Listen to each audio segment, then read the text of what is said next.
Hello दोस्तों, तो आप सभी को आपके अपने YouTube चैनल मिशन 2 पे आप लोगों का बहुत बहुत स्वागत है। तो आज हम 19 फरवरी को होने वाले एग्जाम हिंदी का एग्जाम के लिए बच्चों हम मोस्ट इंपॉर्टेंट सवाल लेकर के आ गए हैं। तो आप सभी प्रश्नों को, जितने भी हम ऑब्जेक्टिव सवाल इसमें बताने वाले सभी प्रश्नों को आप अच्छे से देखना, अच्छे से समझना, ठीक है, और सभी प्रश्नों को अच्छे से याद कर लेना। ठीक है, मैं सारे इंपॉर्टेंट जो आपके जिस पैटर्न पे सवाल आने वाले हैं बच्चों, ठीक है, उसी पैटर्न पे आपको हम VVI सवालों को बताने वाले हैं। ठीक है, और आप लोगों को लगातार इसी तरीके से तैयारी करना है 19 फरवरी के लिए बच्चों, क्योंकि आप दे रहे हो मैट्रिक बोर्ड परीक्षा। तो तैयारी तो करनी पड़ेगी अगर आपको रिजल्ट अच्छा करना है। तो चलिए शुरू करते हैं और इसके सभी प्रश्नों को हम लोग फटाफट देखते हैं। देखिए, सबसे जो पहला प्रश्न में आप लोग को आने वाला बच्चों, अपठित बोध, ठीक है, यानी कि जो आपके बुक से नहीं रहेंगे। ठीक है, यहां से आपको ध्यान से आपको पढ़ना है एक गद्यांश, और गद्यांश को पढ़ने के बाद इससे रिलेटेड जो सवाल होंगे उसका आपको जवाब देना है। ठीक है, तो देखिए हम स्पीड में इस गद्यांश को पढ़ लेते हैं। ठीक है, क्योंकि हम लोग कम समय में चाहते हैं कि अच्छा से अच्छा करें। ठीक है, आप लोग इसे आप रोक करके वीडियो को अच्छे से पढ़ सकते हो। क्या है? जीवन का अर्थ है जोश, उत्साह, हिम्मत और जिंदा दिली। ठीक है, तो जीवन का क्या अर्थ है? जिंदा दिली, है ना। जिंदा दिली कहते हैं, क्या कहते हैं? जिंदगी जिंदा दिली का नाम है। ठीक है, जिंदगी जिंदा दिली का क्या है? नाम है। ठीक है, मुर्दा दिल क्या खाक जिया करते हैं? हलचल, हिम्मत, साहस जीवन की निशानी है। जो लोग हर क्षण उत्साह की तरंग में रहते हैं उनकी जीवन जीने की शैली मनोरम होती है। ठीक है, जो उत्साह की तरंग में रहते हैं उसकी जीवन जीने की शैली कैसी होती है? मनोरम होती है। ठीक है, जो जीवन के हर खतरे की चुनौती समझकर झेलते हैं उनका जीवन उत्सव जैसा बना रहता है। ठीक है, तो जो खतरे की चुनौती, खतरे को चैलेंजेस समझ करके झेलते हैं उनका जो जीवन होता है उत्सव जैसा बना होता है। उन्हें हर क्षण नया काम मिलता रहता है, उन्हें हर क्षण, हर समय, हर टाइम उसे काम, नया काम मिलते रहता है। वे अपने मन की स्फूर्ति और नवीनता का अनुभव करते हैं। ठीक है, वे कभी मन में निराशा और ग्लानि अनुभव नहीं करते हैं, बल्कि उन्हें खतरों से जूझते हुए भी हर्ष और संतोष प्राप्त करते हैं। ठीक है, तो जो मेहनत करते हैं मेरे प्यारे बच्चों, जो खतरों को समझकर झेलते हैं, वो उसका जीवन कैसा बना रहता है? उत्सव बना रहता है। ठीक है, और उसे खतरों से जो जूझते हैं वो हर्ष और संतोष प्राप्त होता है। ठीक है, उसके बाद सुभाष चंद्र बोस ने जिंदा दिली के जीवन जिया करते हैं। ठीक है, मतलब सुभाष चंद्र बोस कैसा जीवन जीवन जिया करते थे? तो जिंदा दिली। ठीक है, किस तरीके का जीवन? जिंदा दिली। ठीक है, इसलिए उसके जीवन में क्षण क्षण प्रेरणामय बना रहा। ठीक है, बन गया। इसके विपरीत कायर, जो कायर है, ठीक है, जो आलसी है, जो निकम्मे लोग हैं, वो हर रोज कई बार मरते हैं पर उन्हें पग पग पर अपमान सहना पड़ता है। बिल्कुल, जो बच्चे, जो भी स्टूडेंट या फिर जो भी बच्चे या फिर जो भी इंसान, जो भी व्यक्ति क्या होता है? इसके विपरीत होता है। जो कायर होता है, आलसी होता है, काम नहीं करता है, निकम्मा होता है, ठीक है, वो कई बार मरते हैं और उन्हें पग पर हर समय उसको बेइज्जती फील होना पड़ता है, बेइज्जती फील अनुभव करते हैं। ठीक है, चलिए अब इससे कुछ रिलेटेड सवाल है। देखिए क्या क्या क्या सवाल दिए गए हैं। जोश, उत्साह, हिम्मत और जिंदा दिली किसका अर्थ है? यौवन का, जीवन का, जीव का, मानव का। फर्स्ट लाइन में ही पढ़े थे हम लोग बच्चों। जीवन का अर्थ है, क्या अर्थ है? कि जोश, उत्साह, हिम्मत, जिंदा दिली। तो ऑप्शन नंबर बी दूसरा इसका बिल्कुल सही जवाब हो जाएगा। ठीक है, तो इसी तरीके का आप लोग को प्रश्न बनाना है। चलिए दूसरे नंबर में आ जाइए। जिंदगी का नाम क्या है? तो जिंदगी का नाम आप लोग को हम बताए थे जिंदा दिली, है ना। जिंदगी का क्या नाम है? जिंदा दिली, यानी ऑप्शन नंबर 1 इसका सही हो जाएगा। देखिए अगला सवाल देखो, हर क्षण, ठीक है, क्या है? हर क्षण उत्साह की तरंग में रहने वाले लोगों की जीवन की शैली कैसी होती है? ठीक है, आकर्षक, मनहर, मनोहर, मनोरम। तो ऊपर में हम क्या बताए थे कि हर क्षण उत्साह की तरंग में जीने वाले लोगों की जो जीवन शैली होती है वो मनोरम होती है। कैसी होती है? मनोरम, यानी ऑप्शन नंबर 4 इसका बिल्कुल सही हो जाएगा। चलिए अगले सवाल की तरफ आते हैं हम लोग। जीवन के हर खतरे की चुनौती समझकर झेलने वालों का जीवन कैसा बन जाता है? ठीक है, उत्साह जैसा, महोत्सव जैसा, उपकार जैसा, उपहार जैसा। तो इसका जो राइट आंसर हो जाएगा आप लोगों का उत्साह जैसा। ठीक है, जो खतरे की चुनौती समझकर झेलने वाले जीवन कैसा बन जाता है? तो उत्साह जैसा बन जाता है, उत्सव जैसा बन जाता है। ऑप्शन नंबर 1 इसका बिल्कुल सही जवाब हो जाएगा। सुभाष चंद्र बोस ने किस प्रकार का जीवन जिया? तो ऊपर में हम बताए सुभाष चंद्र बोस ने जिंदा दिली जीवन जिया है। ठीक है, यानी कि ऑप्शन नंबर 2 इसका बिल्कुल सही जवाब हो जाएगा। चलिए अगले सवाल की तरफ आते हैं। ये 5 सवाल हमारा ऊपर का गद्यांश से सवाल पूछ दिया है, यहां से आप 5 नंबर आसानी से उठा सकते हैं। चलिए अगला देखो, आपको एक पद्यांश दिया रहेगा, इस पद्यांश को आपको ध्यान से पढ़ना है, इससे रिलेटेड कुछ सवाल पूछे जाएंगे, उसका जवाब देना है। क्या है? विघ्नों का दल चढ़ आए, उन्हें देख भयभीत ना होंगे, अब ना रहेंगे दलित दिन हम, कहीं किसी से हीन ना होंगे, क्षुद्र स्वार्थ की खातिर हम तो कहीं ना गर्हित कर्म करेंगे, पुण्य भूमि यह भारत माता, जग कि हम तो भीख ना लेंगे, ठीक है, मतलब कि पुण्य जो भूमि है हमारा भारत माता, अगर वो है तो हम लोग भीख नहीं मांगेंगे, ठीक है, उसी से हम लोग को क्या मिलेगा, खाने पीने की विविध सुविधा मिलेगी, ठीक है। क्या है, मिश्री मधु मेवा फल सारे देती देती है हमको सदा यही, कदली चावल अन्य विविध और क्षीर सुधामय लुटा रही है, ठीक है। अब देखिए इससे कुछ सवाल दिए गए हैं। क्या है, किसके आने पर भयभीत ना होंगे, ठीक है, तो किसके आने पर भयभीत ना होंगे बच्चों, तो विघ्नों का दल चढ़ आए, है ना, विघ्नों का दल चढ़ आए पर हम लोग भयभीत ना होंगे उसे देखकर, तो यानी ऑप्शन नंबर 3 इसका बिल्कुल सही जवाब हो जाएगा। अगले सवाल की तरफ आइए। क्या है, भारतवासी किसकी खातिर ग्रहित कर्म नहीं करेंगे, ठीक है, तो भारतवासी जो है किसके खातिर ग्रहित कर्म यानी निंदनीय कार्य, ठीक है, बेइज्जती वाले कार्य नहीं करेंगे, ठीक है, तो इसका जो राइट आंसर हो जाएगा आप लोगों का ऑप्शन नंबर 1 क्षुद्र स्वार्थ, ठीक है। चलिए अगले सवाल की तरफ आइए। कवि क्या आशा करता है, ठीक है, तो कवि क्या आशा करता है, तो कवि जो है ये आपका आशा करता है कि भारतीय किसी पद दलित और हीन ना होंगे, ठीक है। देखिए आपके ऊपर लाइन में ही लिखा हुआ था बच्चों, ठीक है, कि जो भारतीय होंगे, ठीक है, देखिए क्या लिखा हुआ है कि अब ना रहेंगे दलित हीन, हम कहीं भी हीन ना होंगे, ठीक है। तो इस तरीके से आप लोग को मिला मिलाकर उत्तर को लिखना है, कोई हार्ड वाली बात नहीं है, तो ऑप्शन नंबर 2 इसका बिल्कुल सटीक जवाब हो जाएगा। अगले सवाल की तरफ आइए। भारत हमें क्या देती है, तो भारत जो है हमें खाने की विविध वस्तुएं देती है, ठीक है, चावल देती है, अन्न देती है, ठीक है, कदली, इस तरीके से विविध प्रकार के देती है, ठीक है। अगला सवाल देखो क्या है, सुधा का क्या अर्थ है, तो सुधा का अर्थ है बच्चों अमृत। क्या अर्थ है, सुधा का अर्थ है अमृत, ठीक है, तो ऑप्शन नंबर 1 इसका राइट हो जाएगा। तो ये आपके 10 सवाल होंगे, 5 आपका गद्यांश से और 5 पद्यांश से, ठीक है, तो 10 सवाल 10 नंबर का हो गया। अब आगे बढ़ते हैं हम लोग व्याकरण से। व्याकरण में भी आपके 10 नंबर के सवाल रहेंगे बच्चों, यहां से भी आपको फुल टू फुल मार्क्स उठाना है, तो आपको ज्यादा से ज्यादा क्या करना है, प्रैक्टिस को करना है। क्या है, निम्नलिखित प्रश्नों का सही विकल्प का चयन करें। चिड़िया आसमान मोड़ती है, इस वाक्य में कौन सी क्रिया है, ठीक है, तो ये आपका हो जाएगा बच्चों अकर्मक क्रिया। कौन सी क्रिया, अकर्मक क्रिया, क्योंकि यहाँ पे पूरे तरीके से कर्ता पे जोर पड़ रहा है। अगला सवाल देखते हैं हम लोग, क्या दिया हुआ है कि दिनेश ने खाना खिलवाया, इस वाक्य में क्रियापद कौन है, तो दिनेश यहाँ पे आपका कर्ता हो जाएगा, खाना आपका कर्म हो जाएगा, खिलवाया, खिलवाया जो है बच्चों आपका एक तरीके से क्रियापद है, तो ऑप्शन नंबर 1 इसका सही जवाब हो जाएगा। चलिए अगले सवाल की तरफ हम लोग बढ़ते हैं। इनमें से कौन आम का अनेकार्थी शब्द नहीं है, ठीक है, तो मामूली है, आम का फल है, साधारण भी है, लेकिन इमली, इमली जो है ये आम का अनेकार्थी शब्द नहीं है, आम का जो है पर्यायवाची शब्द नहीं है। चलिए अगले सवाल की तरफ बढ़ते हैं हम लोग। क्या है, जिस समास में पहला पद अव्यय और प्रधान होता है वह कौन सा समास होता है, ठीक है, तो जिस समास में पहला पद अव्यय और प्रधान होता है वो जो है बच्चों आपका तत्पुरुष समास कहलाता है, ठीक है, सॉरी अव्यय भाव समास कहलाता है, तो ऑप्शन नंबर 1 इसका राइट हो जाएगा, ठीक है। तत्पुरुष में तो आप लोग का उत्तर पद प्रधान होता है, ठीक है, यहाँ पे आपका अव्यय है ना, पहला पद बोल रहा है, पहला पद और प्रधान होता है, वहाँ पे उत्तर पद होता है, ठीक है, तत्पुरुष में। इस चीज़ों को भी याद रखेंगे, दोनों चीज़ों को, दोनों में अंतर है।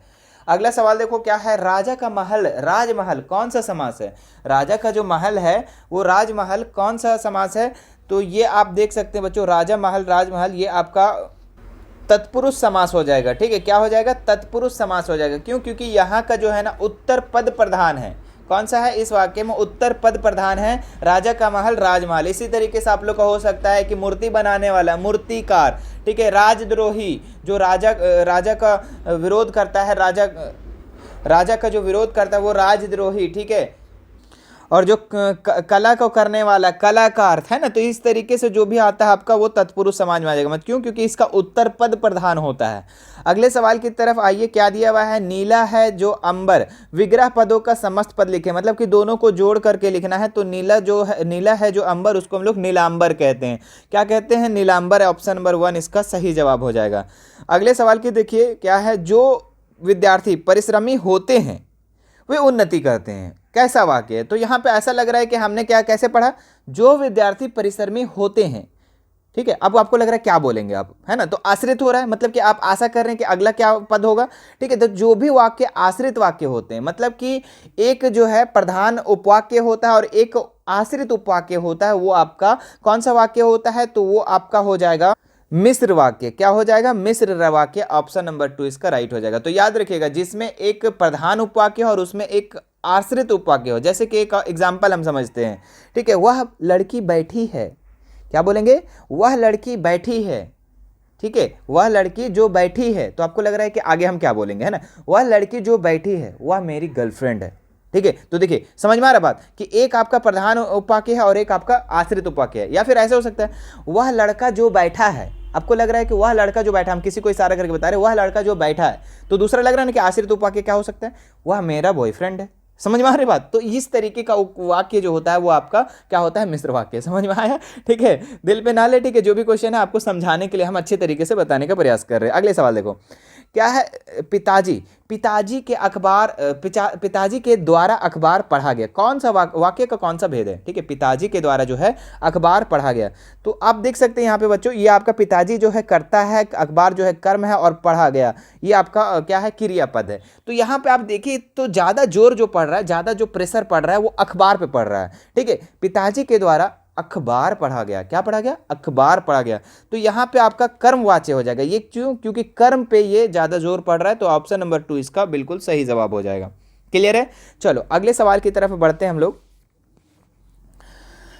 जिन शब्दों के रूप में लिंग, वचन, काल, क्रिया, कारक आदि के कारण कोई परिवर्तन नहीं होता उन्हें अव्यय कहते हैं। अव्यय को दूसरे किस नाम से जाना जाता है? तो अव्यय का परिभाषा भी आप लोग याद रखिएगा मेरे प्यारे बच्चों, ठीक है। देखिए आप लोग को क्वेश्चन जो इस बार आ रहा है, ठीक है, जैक बोर्ड का थोड़ा थोड़ा घुमा के आ रहा है। हमने मैथ में भी क्वेश्चन देखा, बहुत सारे तो मजे मजे क्वेश्चन थे, ठीक है। लेकिन हाँ, जो थोड़ा सा अच्छे से पढ़े, जो कॉन्सेप्ट है, क्योंकि हम तो मैथ आपको कॉन्सेप्ट के बेस से पढ़ा रहे थे, ठीक है, हम रट्टा में नहीं मरवा रहे थे कि इसका आंसर यही होगा, ठीक है। आपको हम मैथ से ये कॉन्सेप्ट बेस से पढ़ा रहे थे, ठीक है। तो जिन बच्चों ने देखा होगा इसको तो आज मजे ही मजे होंगे, ठीक है। बढ़िया से बढ़िया नंबर लाए, 80 75 इतना नंबर तो लाए ही लाए हैं, ठीक है।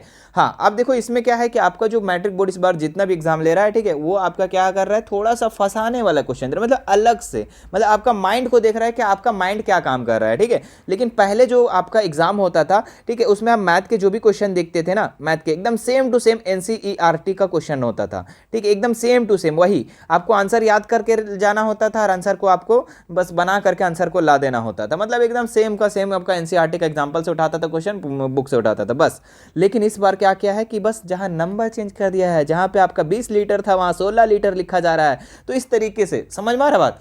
तो यही है क्या कि आपको कॉन्सेप्ट से पढ़ना है, ठीक है। ये रटन विधि जितना करवा रहे हैं ना वो छोड़ दो, ठीक है। थोड़ा सा समझो बात को, थोड़ा सा समझो, ठीक है। रटन विधि वाले से थोड़ा बचो तुम लोग, ठीक है। रट लिए, हाँ ये रट लो आ जाएगा क्वेश्चन, ऐसा नहीं, इससे थोड़ा बचो, ठीक है।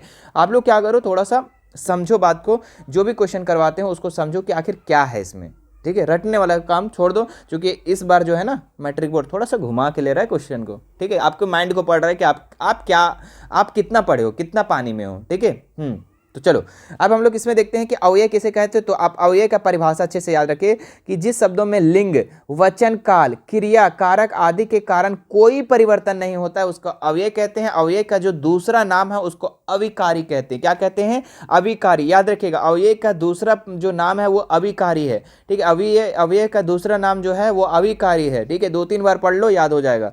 अगला सवाल, विद्यार्थी अध्ययन डैश डैश सफल नहीं हो सकते, ठीक है, रिक्त स्थान को भरे, ठीक है। तो आप देखिए एकदम सेंटेंस को मिलाइएगा, विद्यार्थी अध्ययन के बिना सफल नहीं हो सकते, ठीक है। चलिए इसको भी रहने दीजिए। विद्यार्थी अध्ययन निकट सफल नहीं हो सकते, गलत। अब विद्यार्थी अध्ययन कद सफल नहीं होते, गलत। विद्यार्थी अध्ययन असफल नहीं हो सकते, गलत। विद्यार्थी अध्ययन के बिना, है ना, अध्ययन के बिना, रीडिंग के बिना सफल हो ही नहीं सकते, ठीक है। तो ऑप्शन नंबर 1 इसका बिल्कुल सही जवाब हो जाएगा। चलिए अब हम लोग का आप लोग का जो बुक से है क्वेश्चन, ठीक है, वहां से हम लोग कुछ गद्यांश देगा उसको हम लोग पढ़ते हैं, फिर उससे रिलेटेड जो सवाल पूछे जाएंगे उसका जवाब देना है। क्या है? तुम्हारी यह दंतुरित मुस्कान, ठीक है, धन्य तुम, माँ भी तुम्हारी धन्य, इस अतिथि से प्रिय तुम्हारा क्या रहा संपर्क, चीर प्रवासी में इतर मैं अन्य, उंगलियों माँ की कराती रही मधुपर्क, ठीक है। देखते तुम इधर कनखी मार और होती जबकि आंखें चार, और जब तुम्हारी दंतुरित मुस्कान मुझे लगती बड़ी ही छवि अमान, ठीक है। तो चलिए अब इससे कुछ सवाल पूछे गए हैं। क्या है? प्रस्तुत काव्यांश किस के प्रस्तुत काव्यांश के कवि कौन है, ठीक है। तो इसका जो कवि है बच्चों, कौन है कवि इसका? नागार्जुन है। तो ऑप्शन नंबर 3 इसका राइट हो जाएगा, ठीक है। 3 इसका राइट हो जाएगा। जो कविता है बच्चों, ये आपका यह दंतुरित मुस्कान, ये आपका इसका जो कवि है वो आपका नागार्जुन, याद रखिएगा, ठीक है। चलिए अगले सवाल देखिए, दंतुरित का क्या अर्थ है? तो दंतुरित का अर्थ है बच्चों की नए नए दांत। क्या है? नए नए दांत। याद रखिएगा, दंतुरित का अर्थ है वो आपका नए नए दांत। अगले सवाल में आइए, माँ बच्चे को क्या कराती रही है? तो माँ बच्चे को मधुपर्क कराती रही है। क्या कराती रही है? मधुपर्क कराती रही है। ठीक है। हाँ, अगला सवाल देखो, कवि ने धन्य किसे कहा है? तो कवि धन्य किसको बोला है? तो ये जो है माता पिता को है, माता और पुत्र को है ना, सॉरी, माता और पुत्र को कहा है। ठीक है, कवि जो धन्य है वो आपका माता और पुत्र को कहा है। चलिए अब कुछ और भी सवाल है। ठीक है, जो हलदार साहब, ध्यान से आपको इससे 4 सवाल पूछे जाएंगे। ठीक है, चलिए क्या है? हलदार साहब को पान वाले द्वारा एक देशभक्त को का इस प्रकार मजाक उड़ाया जाना अच्छा नहीं लगा। हलदार साहब को जो पान वाले द्वारा जो मजाक उड़ाया कैप्टन का, वो एकदम अच्छा नहीं लगा हलदार साहब को। ठीक है, ये याद रखिएगा। मुड़ कर देखा तो अवाक रह गए। ठीक है, एक बेहद बूढ़ा मरियल सा लंगड़ा आदमी, सिर पर गांधी टोपी और आंखों में काला चश्मा लगाए, एक हाथ में एक छोटी सी सदुकची और दूसरे हाथ में एक बांस पर ढंगे बहुत से चश्मे लिए अभी एक गली से निकला था और वह एक बंद दुकान के सहारे अपना बांस टिका रहा था। तो इस बेचारे की दुकान भी नहीं फेरी लगाता है। ठीक है, हलदार साहब चक्कर में पड़ गए, पूछना चाहते हैं कि इसे कैप्टन क्यों कहते हैं? क्या वह इस बारे में और भी बात करने को तैयार नहीं है? ठीक है, लेकिन पान वाले ने साफ बता दिया कि वह इस बारे में और बात करने की तैयार नहीं है। ड्राइवर भी बेचैन हो रहा था कि काम भी था। हलदार साहब जीप में बैठकर चले गए। ठीक है, तो ये आपका गद्यांश दिया हुआ है। ठीक है, अब इससे देखिए सवाल क्या क्या पूछा गया है। हलदार साहब को क्या अच्छा नहीं लगा? तो सिंपल है कि पान वाले के द्वारा देशभक्त का जो मजाक उड़ाया कैप्टन का, वो अच्छा नहीं लगा उसको। ठीक है, चलिए, बूढ़ा मरियल लंगड़ा आदमी कौन था? तो बूढ़ा मरियल जो लंगड़ा आदमी था, ये आपका था कैप्टन। ठीक है, कौन था? कैप्टन था। तो ऑप्शन नंबर 3 इसका राइट हो जाएगा, चश्मे वाला। चलिए अगला, कैप्टन क्या करता था? तो कैप्टन जो है ये फेरी करता था बच्चों। क्या करता था? फेरी करता था, यहां से वहां जाकर के बेचता था। हलदार साहब पान वाले को क्या जानना चाहते थे? हलदार साहब पान वाले से क्या जानना चाहते थे? तो कैप्टन वाले के बारे में, है ना, कैप्टन के बारे में जानना चाहते थे। तो ऑप्शन नंबर 4 इसका राइट हो जाएगा। चलिए 2 और सवाल किए गए हैं, इससे भी हम लोग फटाफट कर लेते हैं, जो कि कृतिका पाठ से आपका, कि माथा का आंचल पाठ में मर्दुए शब्द किसने और किसके लिए प्रयोग किया? ठीक है, तो ये किसके लिए प्रयोग किया बच्चों? ठीक है, तो ये लेखक के माता ने लेखक और के पिता के लिए, मतलब लेखक के माता ने लेखक के पिता के लिए यहाँ पे मर्दुए शब्द का प्रयोग किया गया है। चलिए अगला सवाल, जॉर्ज पंचम की लाट से क्या गायब हो गई थी? तो नाक गायब हो गया था। ठीक है, जिसे जिंदा नाक लगाने के लिए इसे प्रेरित किया गया। ठीक है, तो ये आपका 30 महत्वपूर्ण सवाल था। मुझे आशा है कि आपको ये वीडियो पसंद आया होगा, समझ में आया होगा। ठीक है, समझ में आया होगा तो वीडियो को आप ज़्यादा से ज़्यादा शेयर कर देंगे। ठीक है, आप लोग शेयर नहीं करते हो बच्चों। ठीक है, थोड़ा शेयर करो ज़्यादा से ज़्यादा, एक प्यारा सा कमेंट नीचे ज़रूर करना। ठीक है, अगर आपको अच्छा लगता है हमारा वीडियो, ठीक है, तो आप कमेंट ज़रूर करना। ठीक है, और इसी तरीके का और भी वीडियो मिलते रहेगा बच्चों। आपको प्रैक्टिस करते जाना है और अपने एग्जाम में बेहतर से बेहतर आपको मार्क्स लाना है, क्योंकि मैट्रिक का एग्जाम है बच्चों। और इस बार मैट्रिक का एग्जाम थोड़ा सा समझ लो कि घुमा के दे रहा है, क्वेश्चन टफ नहीं दे रहा, इजी ही है, कोई हार्ड नहीं है। बस आपको देखना चाह रहा है कि आपका दिमाग में चल क्या रहा है, आप क्या सोचते हो। ठीक है, उस चीज के उस बेस पे आपका एग्जाम ले रहा है। ठीक है, इसी तरीके से सोशल साइंस में आपका बीच बीच से प्रश्न पूछा गया था। मैथ में भी आप लोग का क्या किया, सेम पैटर्न तो सेम था, जो हमने बताया पैटर्न वही सेम पैटर्न था, बस क्या किया, नंबरिंग को डिजिट किया। और कोई मतलब कि ऐसे क्वेश्चन जो कि सेम क्वेश्चन पूछे गए, बस ज़्यादा नहीं। ठीक है, लेकिन बहुत सारे बच्चे उसमें 80 में से 80 करने वाले हैं, बहुत सारे 70 करने वाले हैं, बहुत से 65 करने वाले हैं 80 में से। ठीक है, बहुत अच्छा एग्जाम गया मतलब। ठीक है, जो हमारा लगातार शुरू से वीडियो देखा है ना मैथ का, मज़े ही मज़े हैं उसका। ठीक है, चलिए फिर मिलते हैं नेक्स्ट वीडियो में। हमसे जुड़ने के लिए हमारा इंस्टाग्राम, व्हाट्सअप चैनल और टेलीग्राम का लिंक डिस्क्रिप्शन में दिया हुआ है। ठीक है, वहाँ से आप हमसे जुड़ सकते हैं। ठीक है, मिलते हैं नेक्स्ट वीडियो में। Thank you so much.